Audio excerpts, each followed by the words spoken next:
the amateurs. But yeah, obviously, like, I'd have to move up a little bit. She'd have to come down, but you know, what a great fight to make as well. I'd love to do like a 2-fight, 3-fight. The Lauren Price, is that the fight that you want next? Yes, if I can get it in between December and January. Hey, she got a belt that I know belongs to me, and that's the ring belt. Y'all want me to come to the UK? Pay me that money. I've already. So Lauren tonight is fighting in front of 7,000 people. I fought in front of 18,000 my last fight. I've had sold out events my last 3 fights. So to be fighting in 16,000, 18,000, we know that I'm a big draw, that my fans are coming out to see me. And as far as me and Lauren Price, I am the bigger star. I'm the more accomplished fighter. I'm pound for pound #1. What do you make of that? Lauren is not faster than me. I saw the film. Look, man, best ever.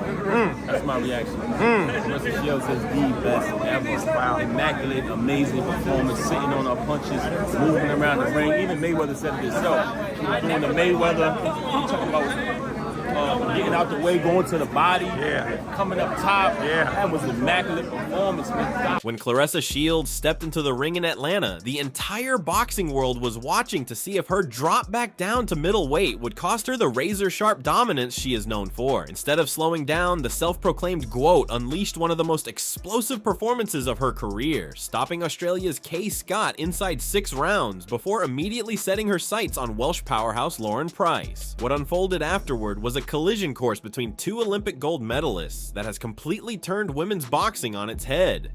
I can't wait to fight against Lauren Price at 160. I'll ask you about that, but you coming down here to Atlanta, this was your idea. You were selling out arenas in Michigan. You came down here, 16,000 fans here in Atlanta that came to see you tonight. That is so crazy to me. Oh my God! I walked out here, I said, oh, they in this mother lover for your girl. Man, I knew I could do it. Atlanta loves black excellence, just like Detroit. And I came out here to show why I'm pound for pound #1. All right, so Lauren Price, is that the fight that you want next? Yes, if I can get it in between December and January. Stepping into State Farm Arena, Shields took a massive career gamble by shedding the weight after dominating the heavyweight ranks. Australian world champion Kaye Scott came in determined to use her physical frame and rough up the American superstar early, but from the opening bell, Shields proved why she operates on an entirely different level. Her hand speed and counterpunching completely dismantled Scott's offense, leaving the Australian with severe swelling by the 2nd round. That was different soul, yes. First time again a woman headlined an event. And absolutely incredible. Let's give our respect to Kaye Scott, who was a very game champion. To be honest, I probably was a little bit nervous going into it because I wasn't sure whether the media do sway little things, and I was like, oh, I don't know whether what's going to happen. But there was absolute respect the whole way through it. She was very, very sportsmanlike and polite the whole way through. Like, she still held her own and like spoke the way she should because she has all those accolades. But yeah, no, I felt absolutely respected the whole time through. That was Dimitri and Claressa the whole way through. So I think it's a little bit of a negative narrative that's not true, or it didn't apply to me. What was the biggest surprise in terms of actually being in the ring that maybe you weren't anticipating? It's probably, if anything, I actually thought the speed. It was probably like, she's definitely strong, but it was the punches coming quicker, and I couldn't match that. I lost the weight, that's made me look quicker, but I ain't By the time round 6 arrived, Shields landed a punishing left hook that sent Scott staggering into the ropes, following up with a relentless barrage until the referee in corner waved the contest off at 1 minute and 38 seconds. It was a rare, definitive stoppage that sent a terrifying message through the 160-pound division. Well, when it comes to like gym strength and boxing strength, I feel like you have to know how to generate your power. And luckily for me, I had a great coach, Jason Crutchfield, who taught me the fundamentals of boxing. So I know how to generate my power and use my leverage. And I have great combinations that just stuck in my head from the time I was 11 to now 31. And I mean, you have to know how to use that gym strength and how to actually make it work. You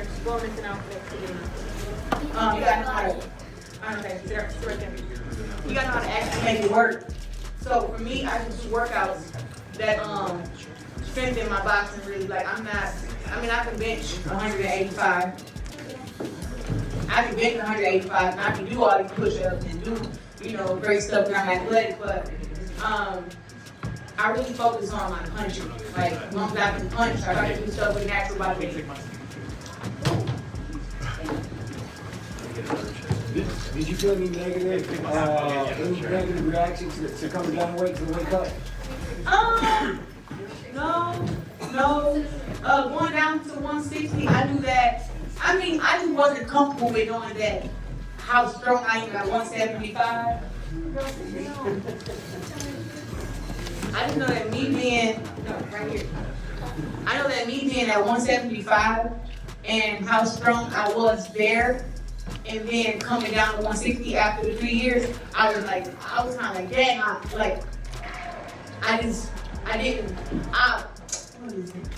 I felt strong, I just felt smaller. So it's like, it was just like, I felt like I was punching, but I wasn't punching with 175. I was punching with 160, which I think 160 was never a weight class for me, but I won the Olympics there, and I was naturally like that size, but naturally, even when I was 17, I would get big as 180 pounds. The energy inside the building felt more like a blockbuster pay-per-view spectacle than a standard title defense. Sitting directly at ringside was an unprecedented lineup of boxing legends, including Floyd Mayweather Jr., pound-for-pound king Terrence Crawford, and Shakur Stevenson, alongside cultural icons like Usher and rapper Lato. Following the stoppage, the legends could not contain their excitement. Shakur, what you think? Easy work. Easy work? She's the greatest. It's no debate. Yeah. No debate. Yeah, no debate. Greatest one of all time? I mean, look at it. Yeah. Look at it. Yeah. The atmosphere is crazy. Yeah. So Yeah. different. So let them know. Let them know. Let them know. Crazy. Electric. It's crazy. Yeah. I'm just happy to be here. Did you expect the stoppage? Yeah, I called it. You too? I said first round though, but I don't know about it. Yeah. There's no other woman fighter that's doing numbers like her. Yeah. Facts. Hands down, she's the best. Facts. And with a no name. Facts. Facts. And with a no name. Man, when he was there, the no name, he was a world champion. True that. True that. I'm saying, can the other girl do what she did just now? She the name. An unfamiliar name. An unfamiliar name. She the name. Can they do that? She the name. She the draw. See the draw.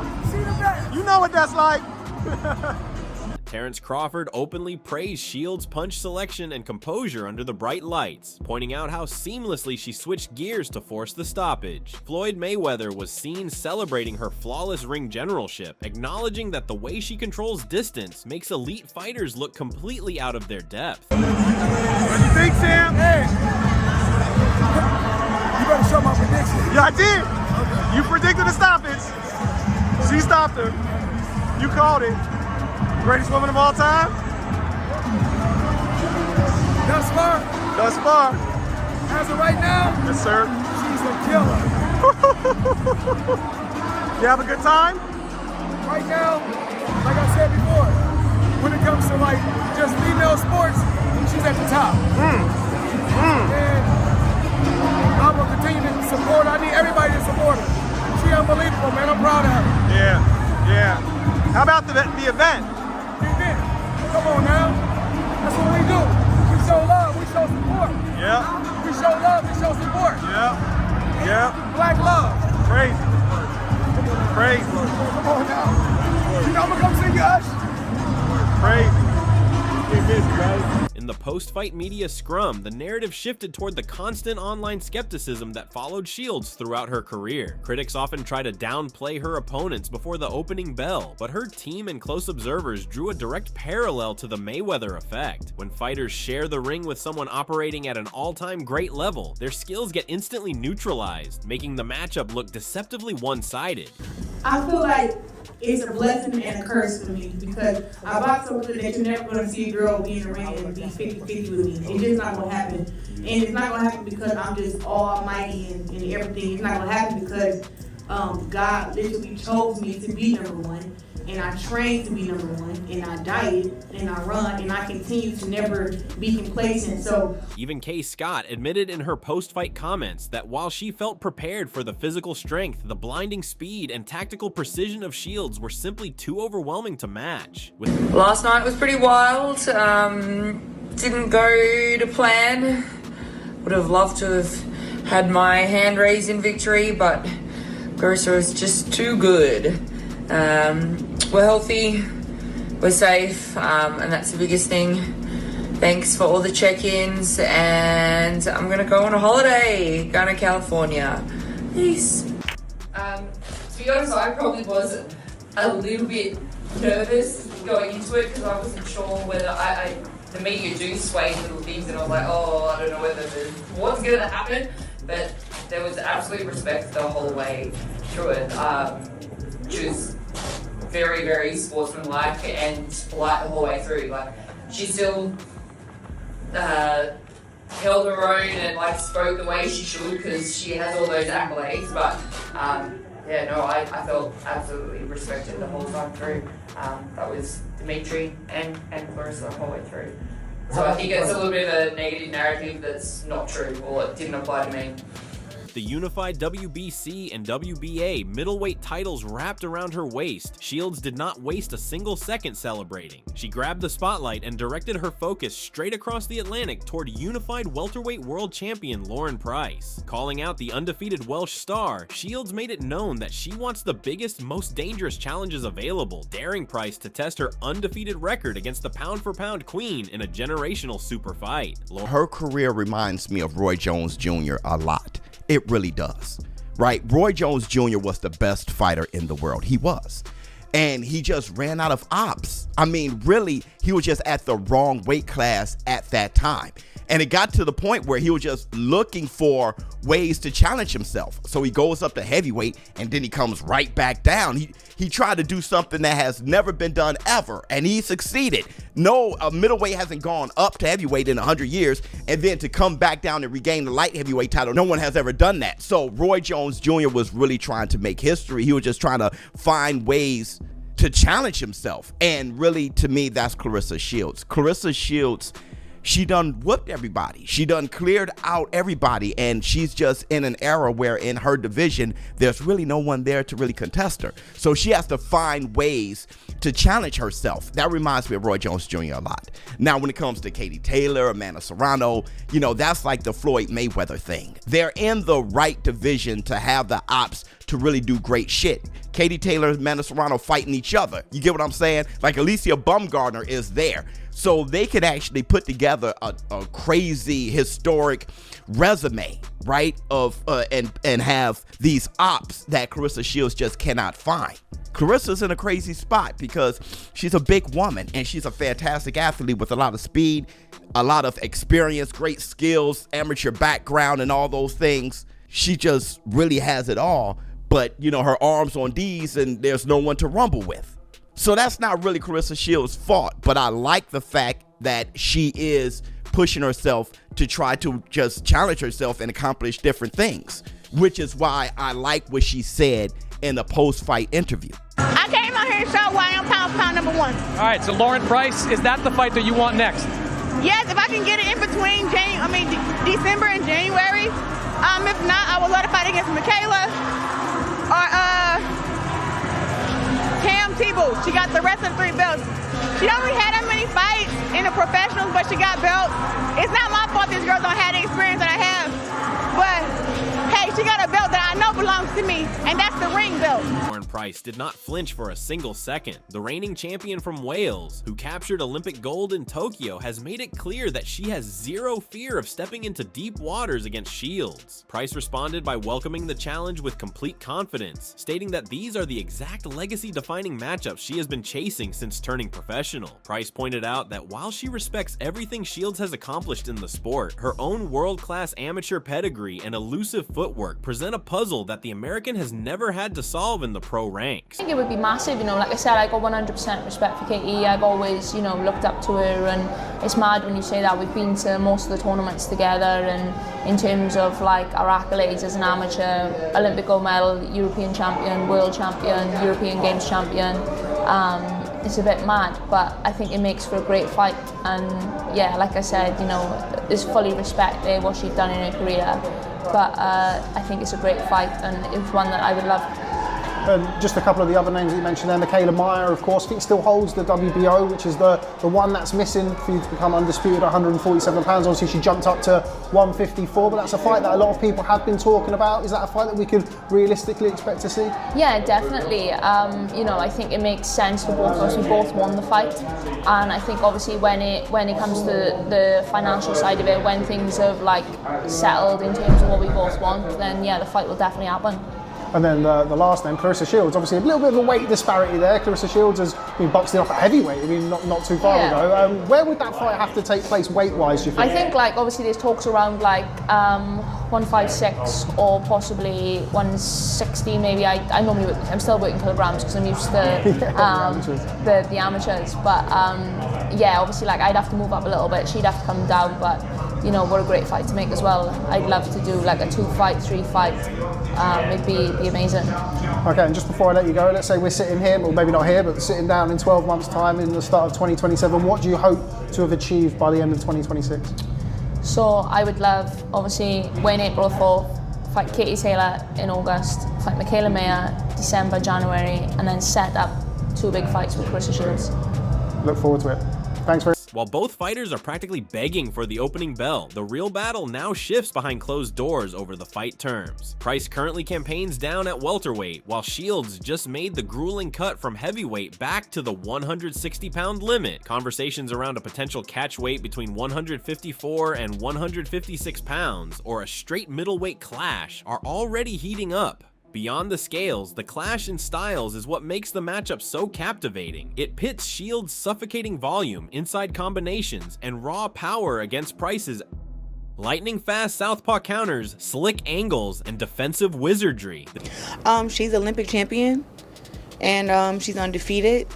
She's hungry, and she feels that, you know, she's next best and that she's skilled enough to beat me in a fight. So. If Lauren does win tonight and then you two do get it on, what weight do you think that fight would take place at? Obviously she's campaigning at 147, you've been up at heavyweight and you've even come down. What weight do you think you'd fight Lauren at? I've let all these girls know that 160 is the lowest option. Really 165, honestly, but you know, for some who are smaller or who complain about me being too big and too strong, I said that I would try and, you know, eat a few less burgers to get down to 160, so.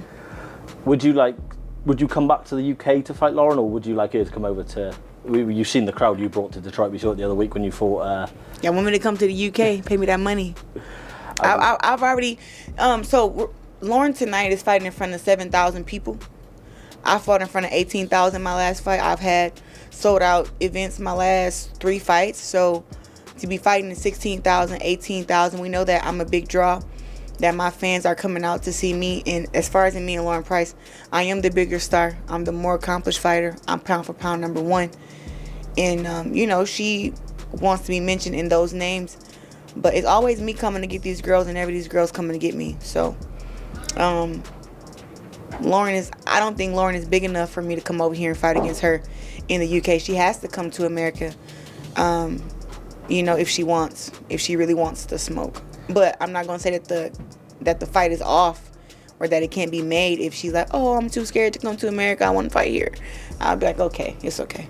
This potential super fight represents far more than just belts and paydays. It is an authentic clash of eras between 2 decorated Olympic champions in their absolute physical primes. Shields has continuously dared to be great across multiple weight divisions, while Price is eager to cement her name in history as the fighter who finally cracked the code against the undefeated GWOAT. If both camps finalize the ink on the contract, fight fans are about to witness one of the most tactical and high-stakes showdowns modern combat sports has ever produced. So that's all for today. If you enjoyed it, remember to leave a like, subscribe, and ring that bell icon so you never miss our upcoming videos. And don't forget to share your thoughts in the comments section. Stay tuned, and we will catch you in the next video.